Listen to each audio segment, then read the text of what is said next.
بسم اللہ الرحمن الرحیم۔ السلام علیکم۔ Learn Urdu with Mrs Sadia Farhan سے میں جماعت ہشتم کی نئی ویڈیو لے کر حاضر ہوں۔ عزیز طلبہ، آج کی اس ویڈیو میں حمد کے مشقی سوالات کے جوابات ہم دیکھیں گے، تو چلیے شروع کرتے ہیں۔ یہاں مختصر اور تفصیلی سوالات دیے گئے ہیں، جس میں سب سے پہلے ہے جس نظم میں اللہ کی تعریف بیان کی جائے اسے صنف سخن میں کیا کہتے ہیں؟ عزیز طلبہ، شاعری کی مختلف اقسام ہیں، نظم ہے، حمد ہے، نعت ہے، یا اس طرح سے قصیدہ مرثیہ وغیرہ۔ تو صنف سخن کی یہ جو اقسام ہیں اس میں سے حمد ایسی نظم ہے جس میں اللہ تعالیٰ کی تعریف بیان کی جائے۔ تو اس سوال کا مناسب جواب یہ ہے کہ جس نظم میں اللہ تعالیٰ کی تعریف بیان کی جائے اسے صنف سخن حمد کہا جاتا ہے۔ اگلا سوال ہے نظم میں اللہ تعالیٰ کی کون سی نعمتیں بیان کی گئی ہیں؟ نعمتوں کی فہرست مرتب کیجیے۔ مرتب کرنا ہے یعنی ترتیب سے آپ نے جو اس کو لکھنا ہے۔ تو اس نظم میں جو چیزیں بیان کی ہیں اس میں ہے سورج، چاند، ستارے، تتلی، پہاڑ، درخت، دریا، باغ، پرندے، انسان، اوس اور پیڑ وغیرہ۔ اگلا سوال ہے تتلی کو اللہ تعالیٰ نے کیسا بنایا اور کیا سکھایا؟ تو تتلی کو اللہ تعالیٰ نے رنگین بنایا ہے، رنگ برنگے اس کو پر دیے ہیں اور اس کو اڑنا سکھایا۔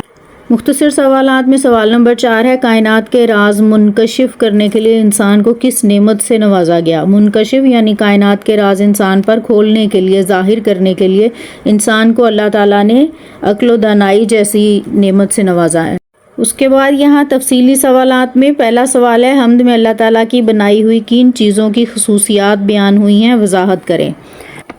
تو اس نظم میں باغ، سبزہ، دانائی اور تتلی کی جو ہے خصوصیات بیان کی گئی ہیں۔ پھر دوسرا سوال ہے اللہ تعالیٰ نے انسان کو اشرف المخلوقات کیوں بنایا ہے؟ تو اللہ تعالیٰ نے انسان کو اشرف المخلوقات یعنی مخلوق میں سب سے افضل اس لیے بنایا ہے کیونکہ اس کو سمجھ بوجھ اور عقل و شعور دیا گیا، حکمت دی گئی ہے، اور دینے کی وجہ یہ ہے کہ کائنات میں جو چھپے ہوئے راز ہیں ان سب کو جان سکے اور اس کے ذریعے اللہ تعالیٰ کی معرفت تک پہنچ سکے، اللہ تعالیٰ کو پہچان سکے کہ اللہ تعالیٰ جو ہے وہ کیا ہے اور ہم پہ کس کی عبادت جو ہے وہ فرض ہے۔ سوال نمبر 3 ہے ہم اللہ تعالیٰ کو کیسے پہچانتے ہیں؟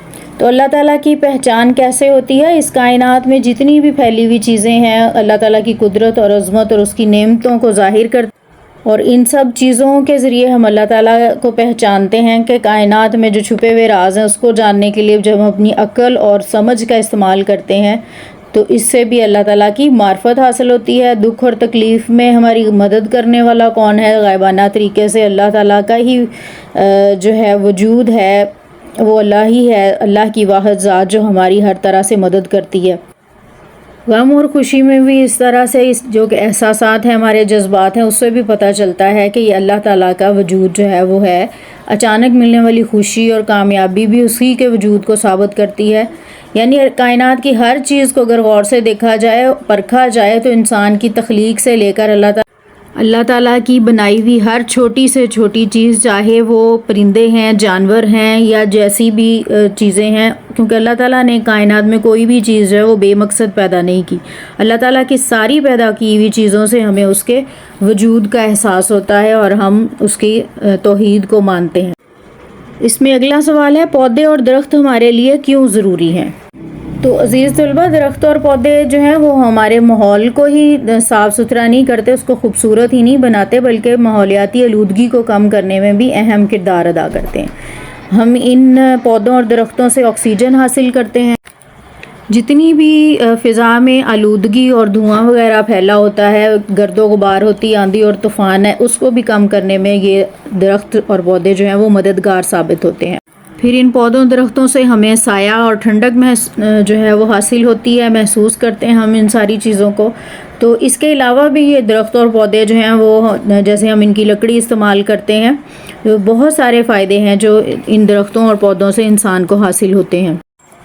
مختصر اور تفصیلی سوالات کے بعد یہاں پہ اگلا سوال ہے متن کے مطابق درست جواب پر نشان لگانا ہے۔ تو سب سے پہلے ہے اور تاروں کے دیپ جلائے۔ یہاں آپشنز دی ہوئی ہیں، جو درست آپشن ہے وہ میں بتاتی جا رہی ہوں۔ پھر ہے کوئل کوکی بھونڈرا گونجا، کلیوں کے دامن بھرنے کو، بادل لہرائے کہاں پر؟ پربت پر، پربت پر بادل لہرائے، دریا دریا موجیں اٹھیں، سبزے کے قالین بچھائے، تتلی کو رنگین بنا کر کیسے کیسے بھید بتائے۔